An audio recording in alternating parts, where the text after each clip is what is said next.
Hello readers, welcome back to Nutan's library. Friends, modern life estranges us more and more from our true nature, making it very easy for us to lead lives lacking in meaning. Powerful forces and incentives like money, power, attention, success distract us on a daily basis. Don't let them take over your life. Friends, life is pure imperfection, you see. And the passage of time shows us that everything is fleeting. But if you have a clear sense of your Ikigai, each moment will hold so many possibilities that it will seem almost like an eternity. We all need to find our respective Ikigai. You would be wondering, what is this new term, Ikigai? Yes friends, this is also the title of the amazing book which I have come up with the summary of. Ikigai, the Japanese secret to a long and happy life. It's a great self-help book written by Hector Garcia and Francesc Miralles. The term Ikigai means the reason for being. Our Ikigai is hidden deep inside each of us, and finding it requires a patient search. Our Ikigai is different for all of us, but one thing we have in common, and that is we are all searching for meaning. When we spend our days feeling connected to what is meaningful to us, we live more fully. When we lose the connection, we feel despair. Two very powerful internal compasses we have, which will help us connect with our Ikigai: our intuition and curiosity. The purpose of this book is to help you find your Ikigai and to share insights from Japanese philosophy on the lasting health of body, mind, and spirit. This book gives you the tools to find your own Ikigai, because those who discover their Ikigai have everything they need for a long and joyful journey through life. Folks, some of us have found our Ikigai, while others are still looking, though they carry it within them.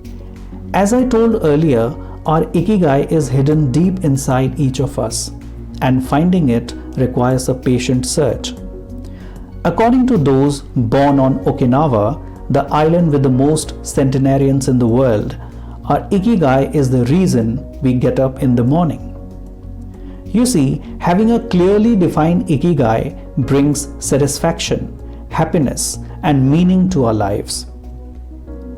In this book, 10 rules of Ikigai have been laid out, which have been distilled from the wisdom of the long-living residents of Ogimi village, which is located on one of the islands in Japan. Rule number 1. Stay active, don't retire. In Japan, one surprising thing you notice is how active people remain after they retire. In fact, many Japanese people never really retire. They keep doing what they love for as long as their health allows.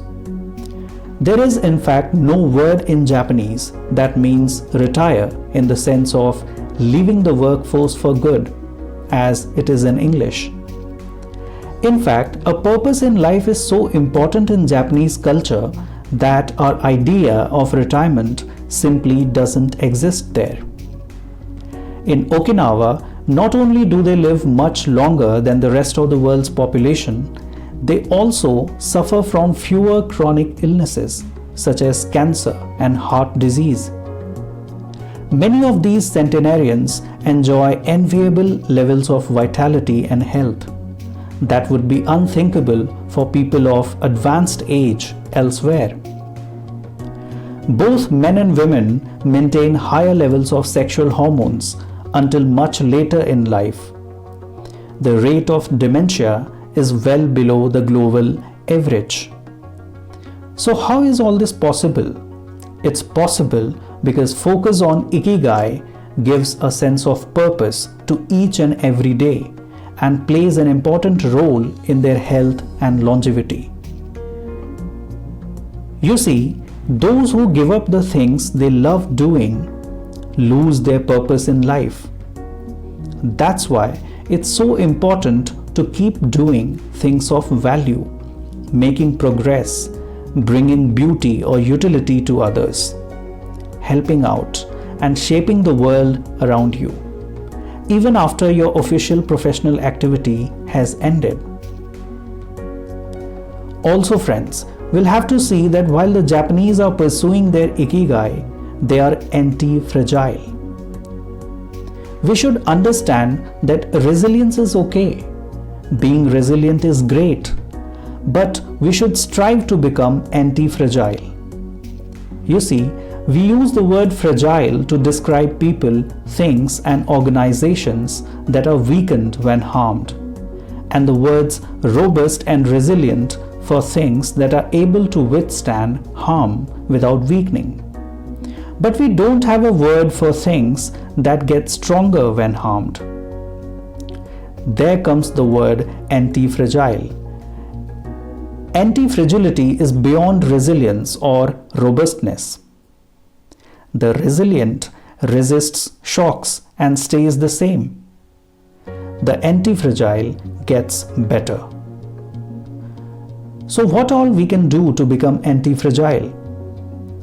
Number 1, we can create redundancies. Instead of having a single salary, try to find a way to make money from your hobbies, at other jobs, or by starting your own business. Number 2, we can bet conservatively in certain areas and take many small risks in others. The world of finance turns out to be very useful in explaining this concept. If you have, let's say, $10,000 saved up, you might put $9,000 of that into an index fund or fixed term deposit and invest the remaining $1,000 in 10 startups with huge growth potential, say $100 in each. Number 3, we can get rid of the things that make us fragile. For example, stop snacking between meals. Eat sweets only once a week. Gradually pay off all debt. Avoid spending time with toxic people. Avoid spending time doing things we don't enjoy simply because we feel obligated to do them. Spend no more than 20 minutes on Facebook per day. Friends, to build resilience into our lives, we shouldn't fear adversity because remember, each setback is an opportunity for growth.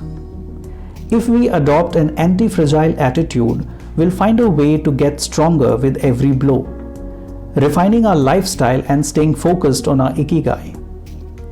You see, we need a randomness, mess, adventures, uncertainty, self-discovery, hear traumatic episodes, all these things that make life worth living. Rule number 2, take it slow. In Okinawa, several people were interviewed to know about their secrets to longevity. One of the reasons was living an unhurried life. According to them, the secret to long life is going to bed early, waking up early, and going for a walk, living peacefully and enjoying the little things, getting along with their friends. Spring, summer, fall, winter, enjoying each season happily, doing many different things every day, always staying busy but doing one thing at a time without getting overwhelmed. So just slow down and relax. You live much longer if you're not in a hurry. Being in a hurry is inversely proportional to quality of life. As the old saying goes, walk slowly and you'll go far. When we leave urgency behind, life and time take on new meaning. Rule number 3, don't fill your stomach. Friends, less is more when it comes to eating, for long life too. Follow 80% rule. According to the 80% rule, in order to stay healthier longer, we should eat a little less than our hunger demands instead of stuffing ourselves. One of the most common sayings in Japan is harahachi bu, which is repeated before or after eating and means something like fill your belly to 80%. Ancient wisdom advises against eating until we are full. This is why Okinawans stop eating when they feel their stomachs reach 80% of their capacity, rather than overeating and wearing down their bodies with long digestive processes. Of course, there is no way to know objectively if your stomach is at 80% capacity. The lesson to learn from this saying is that we should stop eating when we are starting to feel full. The extra side dish, the snack we eat when we know in our hearts we don't really need it, the apple pie after lunch, all these will give us pleasure in the short term, but not having them will make us happier in the long term. So don't fill your stomach. Don't keep stuffing yourselves. Rule number 4. Surround yourself with good friends. The inhabitants of Ogimi, the village of longevity, told in the interview that they nurture their friendships every day. They frequently, in fact daily, get together with their friends and neighbors. They say, talking each day with the people you love, that's the secret to a long life. Friends are the best medicine. There for confiding worries over a good chat, sharing stories that brighten your day, getting advice, having fun, dreaming, in other words, living. So nurture your friendships well and spend time with them. Have a good laugh and rejoice. Rule number 5. Get in shape for your next birthday. You see, water moves. It is at its best when it flows fresh and doesn't stagnate.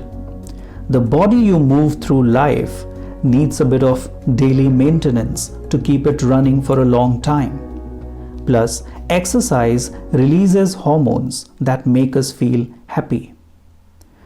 When the authors visited Ogimi, the village of longevity, they discovered that even people over 80 and 90 years old are still highly active. They don't stay at home looking out the window or reading the newspaper. Ogimi's residents walk a lot, do karaoke with their neighbors, get up early in the morning, and as soon as they've had breakfast or even before, head outside to weed their gardens. They don't go to the gym or exercise intensely, but they almost never stop moving in the course of their daily routines. They perform gentle exercises, not so intense workouts. So it's very important to keep our body moving and agile. If we live in a city, we might find it hard to move in natural and healthy ways every day, but we can turn to exercises that have proven for centuries to be good for the body. We can do yoga or China's Qigong and Tai Chi, among other disciplines, which seek to create harmony between a person's body and mind, so they can face the world with strength, joy, and serenity. Various Eastern discipline exercises have been mentioned in the book. These gentle exercises offer extraordinary health benefits and are particularly appropriate for older individuals who have a harder time staying fit. You don't need to go to the gym for an hour every day or run marathons. As Japanese centenarians show us, all you need is to add movement to your day. Practicing such disciplines with clear rules are good for flow as well. Flow is a state wherein we lose the track of time and get deeply involved in the task at hand. Rule number 6. Smile. Because a cheerful attitude is not only relaxing, it also helps make friends. Open your heart to people with a nice smile on your face. You see, It's good to recognize the things that aren't so great, but we should never forget what a privilege it is to be in the here and now, in a world so full of possibilities. We should connect with the here and now and limit thoughts that tend to spiral out of control, because it would cause unnecessary stress. We have to learn to turn off the autopilot that's steering us in an endless loop. We'll have to be mindful about reducing stress and smile. One way to reach a state of mindfulness is through meditation, which helps filter the information that reaches us from the outside world. It can also be achieved through breathing exercises or yoga. Achieving mindfulness involves a gradual process of training, but with a bit of practice, we can learn to focus our mind completely, which reduces stress and helps us live longer. Rule number 7. Reconnect with nature. When someone, whether an artist, engineer, or a chef, sets out to create something, his or her responsibility is to use nature to give it life, while respecting that nature at every moment. During this process, the artisan becomes one with the object and flows with it. An iron worker would say that metal has a life of its own, just as someone making ceramics would say that the clay does. The Japanese are skilled at bringing nature and technology together, not man versus nature, but rather a union of the two. The value of being connected with nature is vanishing. Humans, technology, and nature are constantly in a state of conflict.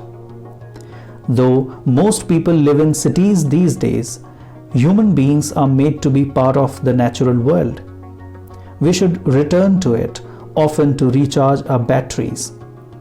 So bring yourself closer to nature and show respect for nature. Take walks in nature.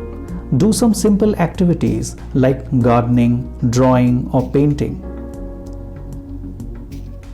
Rule number 8. Give thanks.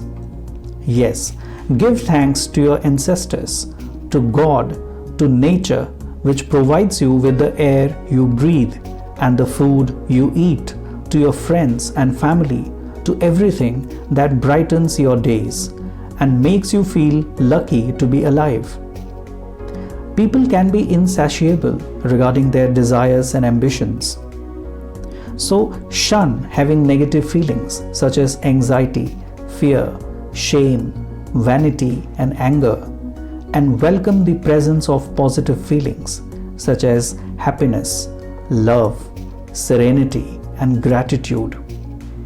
Spend a moment every day giving thanks, and you'll watch your stockpile of happiness grow. Rule number 9. Live in the moment. You see, both Buddhism and Stoicism remind us that the present is all that exists, and it is the only thing we can control. Instead of worrying about the past or the future, we should appreciate things just as they are in the moment, in the now. In addition to living in the here and now, the Stoics recommend reflecting on the impermanence of the things around us.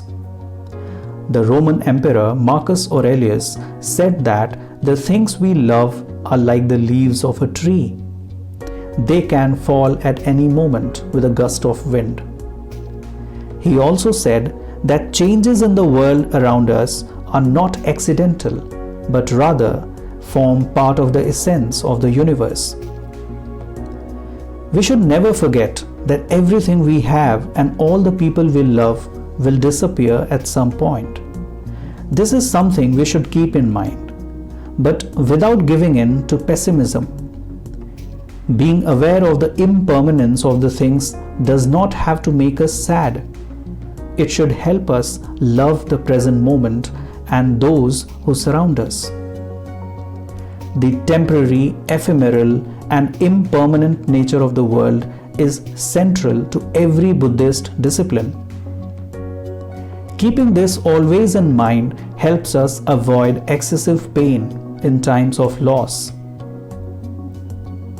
The two Japanese concepts, Ichigo Ichi and Wabi Sabi, are very important. Ichigo Ichi teaches us to focus on the present and enjoy each moment that life brings us.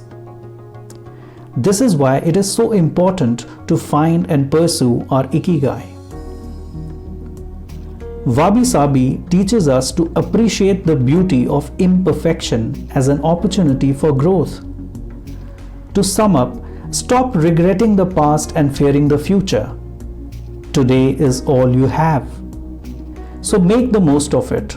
Make it worth remembering. Last but not the least, rule number 10. Follow your Ikigai. Ikigai means a purpose in life, a strong reason for getting out of bed, or so to speak, your existential fuel. It could be anything. Simply serving the community could be one's Ikigai. It doesn't have to be an intense or a mammoth task. In modern societies, many of us go through existential crisis. People do what they are told to do, or what others do, rather than what they want to do. They often try to fill the gap between what is expected of them and what they want for themselves with economic power or physical pleasure, or by numbing their senses. But that doesn't work, and it becomes traumatic for them after a period of time. We've all felt our sense of time vanish when we lose ourselves in an activity we enjoy. We enter into a state of flow, or we get totally immersed in the process, so to speak. We start cooking, and before we know it, several hours have passed. We spend an afternoon with a book and forget about the world going by until we notice the sunset and realize we haven't eaten dinner. We go surfing and don't realize how many hours we have spent in the water until the next day when our muscles ache. The opposite can also happen. When we have to complete a task we don't want to do, every minute feels like a lifetime, and we can't stop looking at our watch. You see, there is a passion inside you, a unique talent that gives meaning to your days and drives you to share the best of yourself until the very end. If you don't know what your Ikigai is yet, your mission is to discover it. What makes us enjoy doing something so much that we forget about whatever worries we might have while we do it? When are we happiest? These questions can help us discover our Ikigai. Once you find it, once you find the real drive for you, it is only a matter of having the courage and making the effort to stay on the right path. In the book, there are some basic tools that are needed to move along the right path. Finding flow in the tasks you've chosen to do, eating in a balanced and mindful way, doing low-intensity exercise, and learning not to give in when difficulties arise. You see, we can't control our emotions, but we can take charge of our actions every day. This is why we should have a clear sense of our purpose and always keep the mantra in mind. What do we need to be doing right now? What action should we be taking? The key to achieving this is having dared to look inside yourself to find your Ikigai. If you want to stay busy even when there is no need to work, there has to be an Ikigai on your horizon. A purpose that guides you throughout your life and pushes you to make things of beauty and utility for the community and yourself. The Okinawans' focus on Ikigai gives a sense of purpose to each and every day and plays an important role in their health and longevity. Having a clearly defined Ikigai brings satisfaction, happiness, and meaning to their lives. We should find our Ikigai too, the thing that we love until our dying day, the work that brings us endless pleasure, the thing that makes us flow. So, to sum up, friends, follow those things you enjoy and get away from or change those you dislike. Be led by your curiosity and keep busy by doing things that fill you with meaning and happiness. It doesn't need to be a big thing. We might find meaning in being good parents or in helping our neighbors. There is no perfect strategy to connect with our Ikigai. But what we learn from the Okinawans is that we should not worry too much about finding it. After all, life is not a problem to be solved. Just remember to have something that keeps you busy doing what you love while being surrounded by the people who love you.